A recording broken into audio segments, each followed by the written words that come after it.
एक महात्मा जी थे, बड़े ही दयालु थे और सोचे कि संसार भ्रमण करना है और समाज में जाना है, कि समाज में देखना है समाज में लोग कैसे जीते हैं, कैसे रहते हैं। तो सोचा उससे पहले हम पूजा पाठ भगवान का कर लें। और महात्मा जी एक नदी में जाकर के स्नान करने के लिए जब जाते हैं तो ऊपर से जो टीला पर एक बिच्छा था और बिच्छा ससर के पानी में आ गया।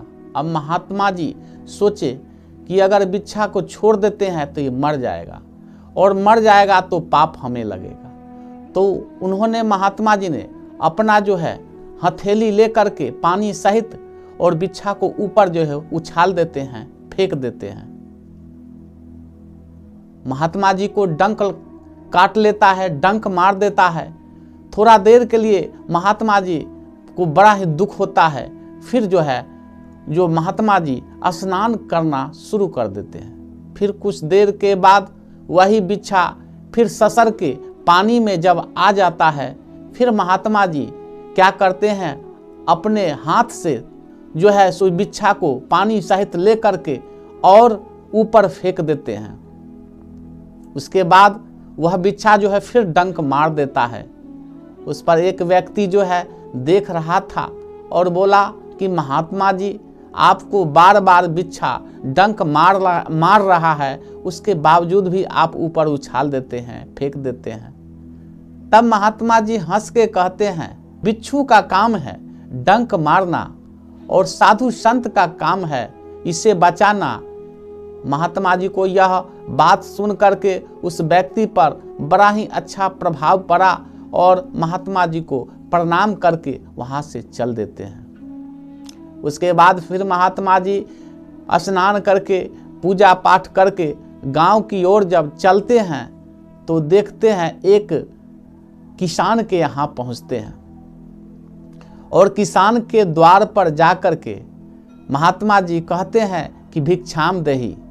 उसी वक्त एक नई नवेली पढ़ी लिखी घर की बहू आती है और भिक्षा लेकर के जब आती है तो आने के बाद महात्मा जी कहते हैं कि तुम्हारा उम्र कितना हुआ।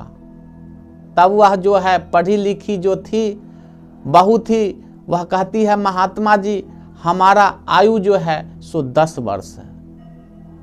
उसके बाद फिर महात्मा जी पूछते हैं कि तुम्हारा पति का उम्र कितना है।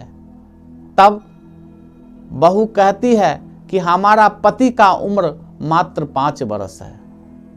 यह बात जब सुन रही थी उसकी सास, तो उसको काफी गुस्सा आ रहा था कि बताओ, ये नई नवेली बहू है और कहती है कि हमारा उम्र 10 वर्ष और हमारा पुत्र का उम्र 5 वर्ष बोल रही है।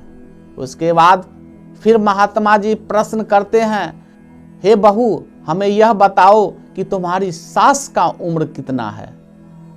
तब इस पर बहू कहती है कि सास का अभी जन्म ही नहीं हुआ है।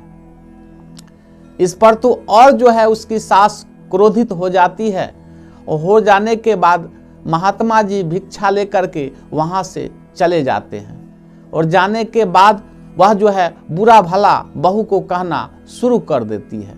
इस पर अगल बगल पास पड़ोस के लोग इकट्ठा हो जाते हैं, जुट जाते हैं और कहते हैं, क्या हुआ बहू। तब इस पर बहू कुछ नहीं बोलती है और सास कहती है कि बताओ, ये नई नवेली बहू है और कहती है कि हमारा उम्र 10 वर्ष है। वो महात्मा जी पूछे तो, और मेरा पुत्र का उम्र बताई कि 5 वर्ष है और हमारा अभी जन्म ही नहीं हुआ है। बताओ, ये पढ़ी लिखी है तो सबको बुर्बक समझती है, बुर्बक बनाती है। तब इस पर एक जो होशियार महिला थी वह पूछती है, बहू ऐसा बात क्यों बोली। तब वह बहू कहती है कि मैंने कोई गलत बात नहीं बोला। महात्मा जी हमसे पूछ रहे थे कि तुम्हारा उम्र कितना है, तो मैंने बोला 10 वर्ष। 10 वर्ष का अर्थ हुआ कि मैंने गुरुमुख जो है 10 वर्ष पहले किया। एक होता है शिक्षा गुरु और दूसरा होता है कि दीक्षा गुरु। शिक्षा और दीक्षा में बहुत अंतर है। आप शिक्षा गुरु से संसार में आप कैसे जीना है, कैसे नौकरी करना है, कैसे बिजनेस करना है, यह शिक्षा गुरु जो हमको शिक्षक पढ़ाते हैं उसको शिक्षा गुरु बोला जाता है। और दीक्षा गुरु बोला जाता है कोई महात्मा, सिद्ध महात्मा से आपका प्रश्न, आपका मंत्र जब मिलता है तो वह दीक्षा गुरु हो जाता है।